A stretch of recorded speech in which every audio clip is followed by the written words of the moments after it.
Hi there, Halu here, and it's been a while since I've done this, and there's a reason for that.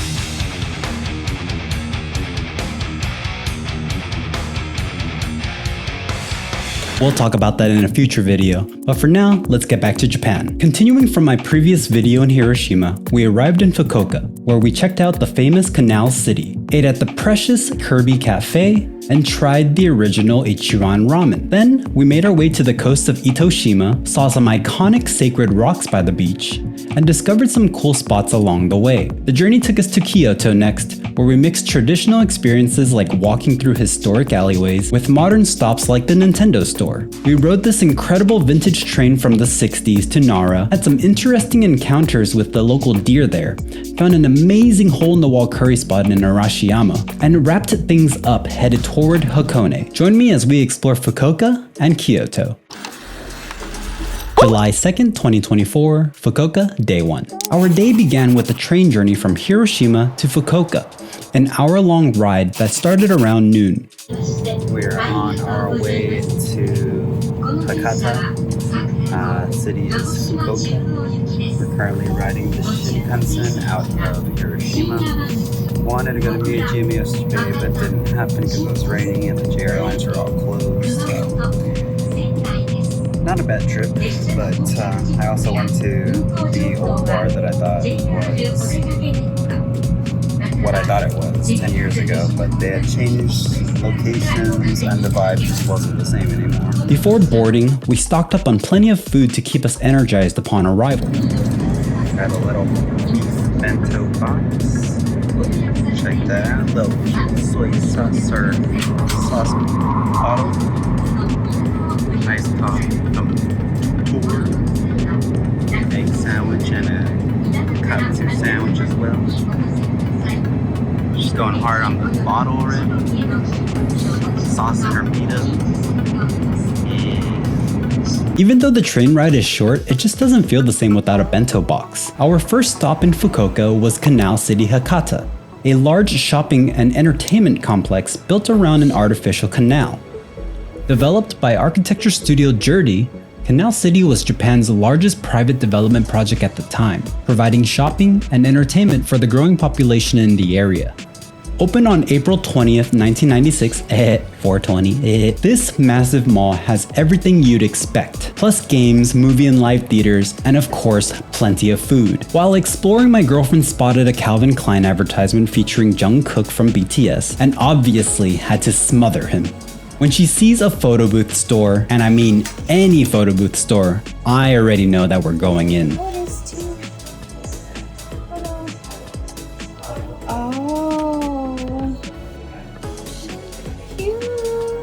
So of course we made sure to capture some moments before heading to the Kirby Cafe, one of the stops I was most excited about in Fukuoka.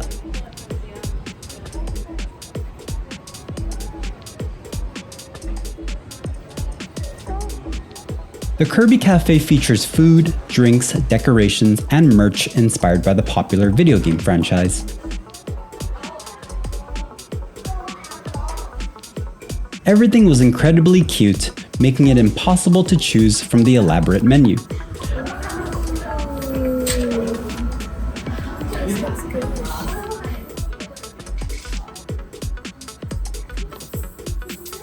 We ordered a latte with Kirby's face on it,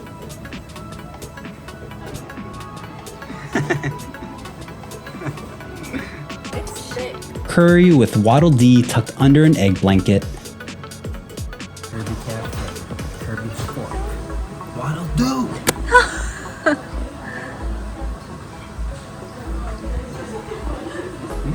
Yummy? And a Kirby bacon pizza with a star-shaped egg in the center.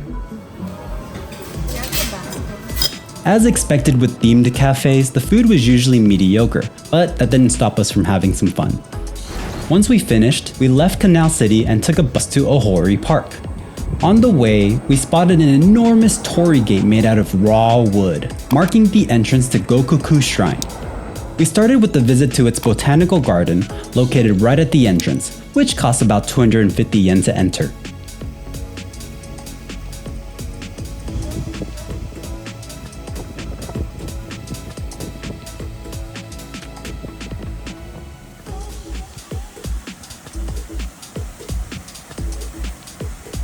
The garden itself was pretty standard. I'm guessing it would be more vibrant in the spring, but it still made for a peaceful and quiet afternoon. The weather itself was perfect. Bright and sunny with occasional clouds, making it an ideal day for a stroll through the park. When we came across a swan boat rental by the lake, we thought, why not? Mika's been wanting to do this with me forever. Now we found this at the park. It's not Echo Park, but it is much more beautiful. Turn, baby! We gotta crash!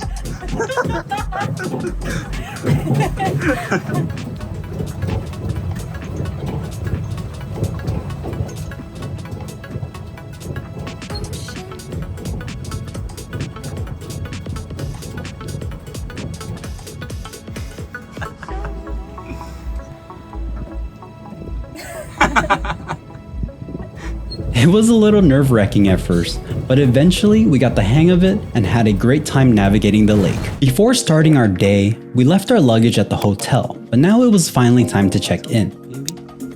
Hotel B&B. Here's our view. The washing machine is outside. The washing machine's outside. And we actually have a clothing rack we can hang our clothes. Pretty tiny place, but looks nice. Clean. Spacious bathroom. Very nice. That's good. Last place was super tiny. Gonna go get freshened up and then head out back to the yatai food stalls. Our plan for the night was to venture out and experience Fukuoka's famous yatai, known as food stalls. A brief history of yatai. Yatai food stalls have been around since the 5th or 6th century, with mobile soba vendors popping up at night during the Edo period. They thrived in the Meiji era as cities grew, but after World War II, food rationing led to a ban, and a black market gave yatai a shady reputation. By the 1964 Tokyo Olympics, strict regulations shut most of them down, except in Fukuoka, where vendors banded together in 1950 to keep the tradition alive.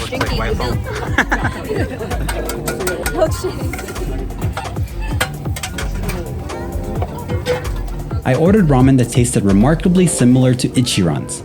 This is when I finally understood what Hakata-style ramen meant. Look how close our legs are together. We're so cramped.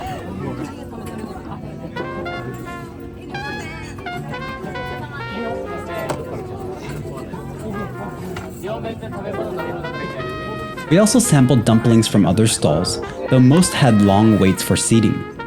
We figured if we got hungry later, we could always grab something from the kombini. The night ended with us searching for jazz bars. My girlfriend and I loved the experience of sitting at a jazz bar, sipping on drinks, and enjoying live music with other patrons. But for some reason, every time we visit one, it's completely empty? I don't know, maybe we came on an off season. Our first stop was Jazz Bar Brownie. It was empty, but the vibe was cool. The bartender asked where we were from, and when we said Los Angeles, he immediately started talking about Otani. After a while, we decided to switch things up and check out any bar that caught our eye. That's how we ended up at BRICK Sound Bar, where the night took an interesting turn. As usual, we were the only customers, but the bartender was super chill and let us play whatever music we wanted. So naturally, we went with Bring Me the Horizon's Kingslayer.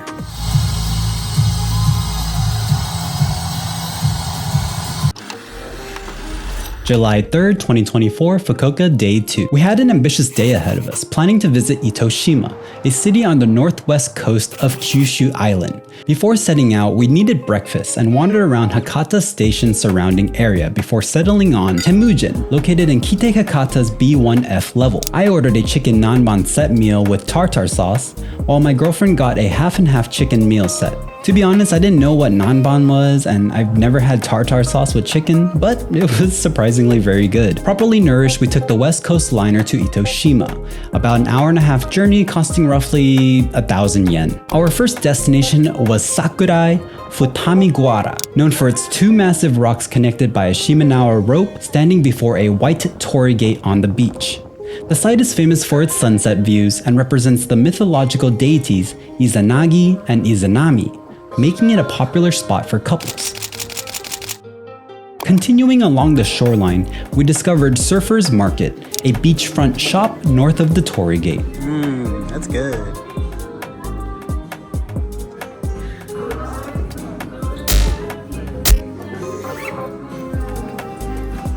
We took a break there, enjoying coffee made with Hawaiian beans while sitting on their patio overlooking the Palm Beach. Further north, we found Hideout Cafe, known to be a tourist trap on Google reviews, where owners typically charged visitors to view their attractions.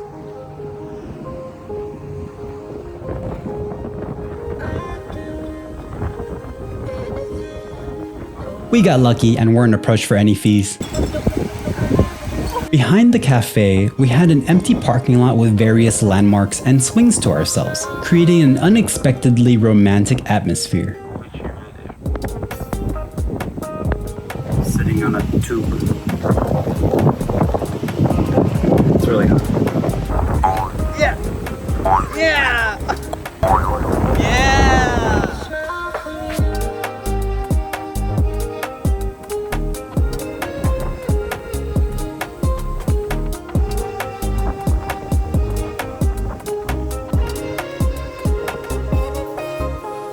We spent about half an hour there before deciding to head back to the city. The bus conveniently sat in front of Hideout Cafe, where I grabbed an affogato while waiting. Though, I was puzzled by the random cracker in it. Back in the city, we embarked on my girlfriend's mission to find a vintage bag, visiting 2 different Takayama stores. All these stores, if you look it up on Google, are like consignment stores, but they don't sell to you. You can only sell to them. But we have finally made it to, I guess, the vintage store mecca.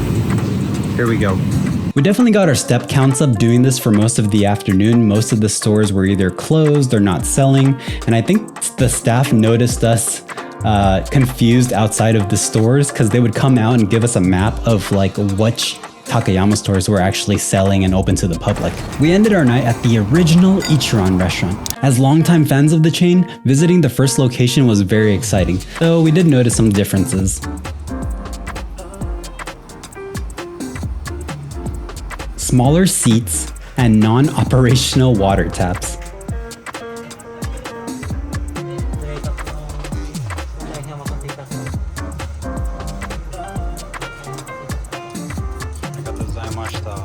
The ramen maintained their usual perfect standard, though it wasn't notably different from any other locations. While I wouldn't make a special trip specifically for this branch, it was worth visiting since we were already in the area. July 4th, 2024, Kyoto, Day 1. We had to hit up one last Takayama shop at 10 AM before catching our Shinkansen to Kyoto at 2 PM.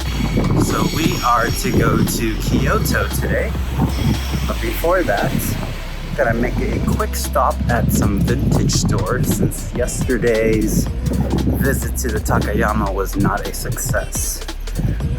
So we're gonna check out a couple more vintage stores before we leave since the yen is even weaker here. And so do that before going to Kyoto later today. And the wind is attacking her. So is the sun. All the elements. And after a sweaty 20-minute walk, we have finally made it to the 4th branch of Takayama shops. Here we go, shop for some vintage again. So we spent this morning looking for bags in Fukuoka, but could not find any. And it's a bit unfortunate because right here in Fukuoka, the yen is weaker, but nothing was appealing or it didn't look so good. That's okay, our adventure carries on. We're now going to Kyoto. I was planning to go to maybe like Arashiyama or, just a little bit of walking around before, but looks like at the time, currently at 2:15, we are probably gonna get there around 5 PM. Settle in, and it'll be like 6 PM already. We'll see what we do next once we get into Kyoto. But I'm looking forward to it. A little bit more historical, a little bit more peaceful. But Fukuoka was a really fun and great city. I would definitely visit here instead of Tokyo next time. It's just the transit kind of sucks. There's like, it's a lot of walking going on instead of like trains and buses. But we're on our way, so bye Fukuoka.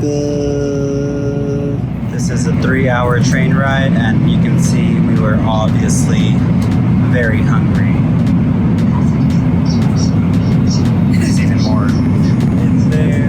Spent almost 3 hours on the train and finally made it to our hotel around 5:30 p.m.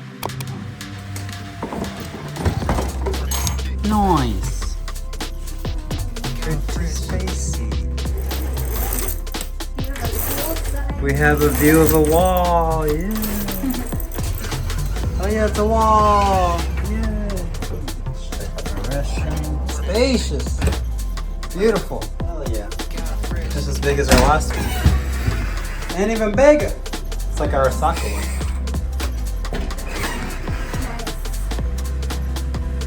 The missus needed to do more bag shopping right away, so that was the first thing on our agenda.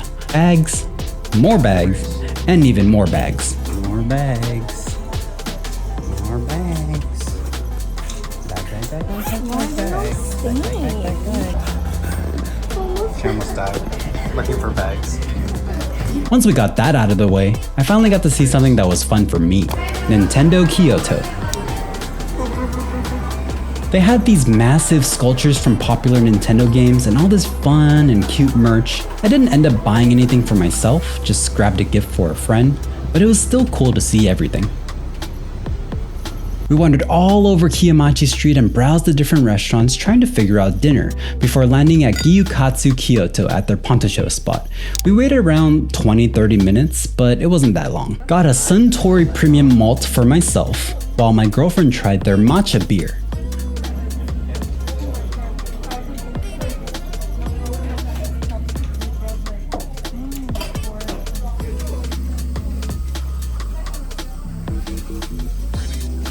Everything was just perfect.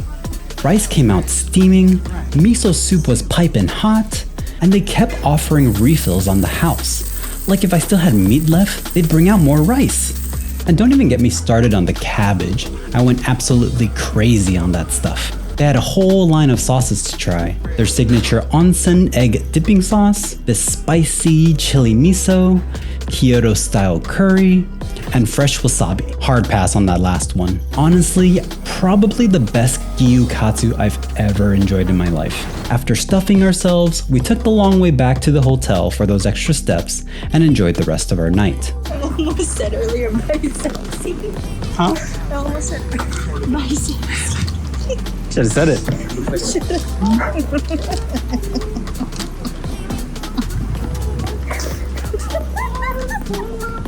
Mika likes to blatantly flirt with other men in front of me.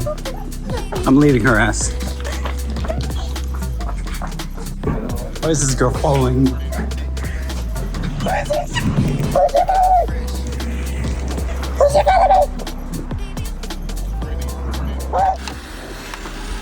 July 5th, 2024, Kyoto, Day 2. Day 2 transported us back to 1960s Kyoto as we boarded the Aoniyoshi train to Nara, a beautifully restored Kintetsu 12200 series train known for its historical significance, having carried Queen Elizabeth II in 1975 and the Japanese imperial family. Chosen to reflect nobility from the Tenpyo era led into an exterior that perfectly captured the 1960s aesthetic with plush green chairs and window-facing tables. I explored the snack bar in car 2, returning with coffee and a purple sweet potato dessert to enjoy during our 30-minute journey.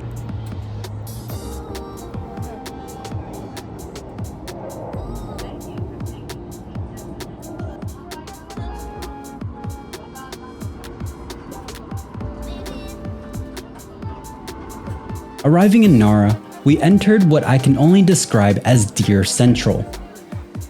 My girlfriend bought senbei crackers for 200 yen from the vendors to feed them. That tastes good enough that Mika wants to eat some. Smells good. Oh, not bad. Rice crackers, probably.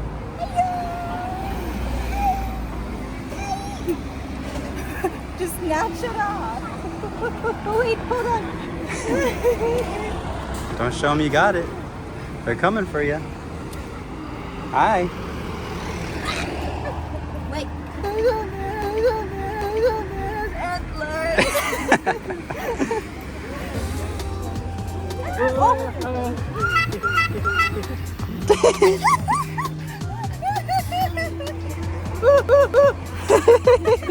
Though it might appear charming in these clips, the reality was less enchanting.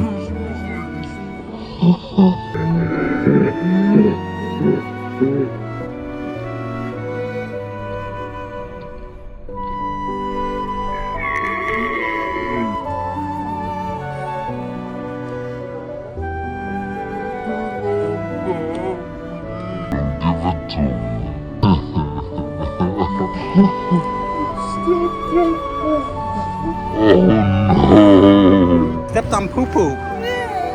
Between the heat and smells of deer caca, this wasn't exactly my idea of fun.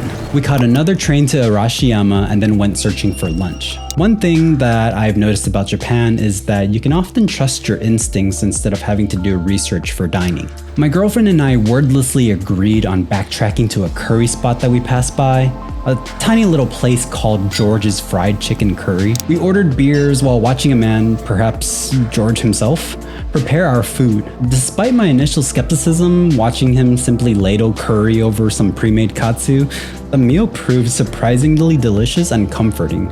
A true hole-in-the-wall gem. We visited the Miffy Sakura kitchen next, browsing their extensive collection of Miffy merchandise ranging from charms and mitts to plates and themed bread. Curiously, they also had this live green beetle for sale. After a quick stop for Sakura ice cream, we concluded our day with visits to the Aoniyoshi Monkey Park and the famous Arashiyama bamboo forest.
July 6, 2024. Woke up around 5 a.m. to make up for our previous night, heading out to capture photos of the iconic alleyway with the Osaka Shrine in the backdrop. Walking down Ninenzaka Street, we discovered we weren't alone in our early morning plans.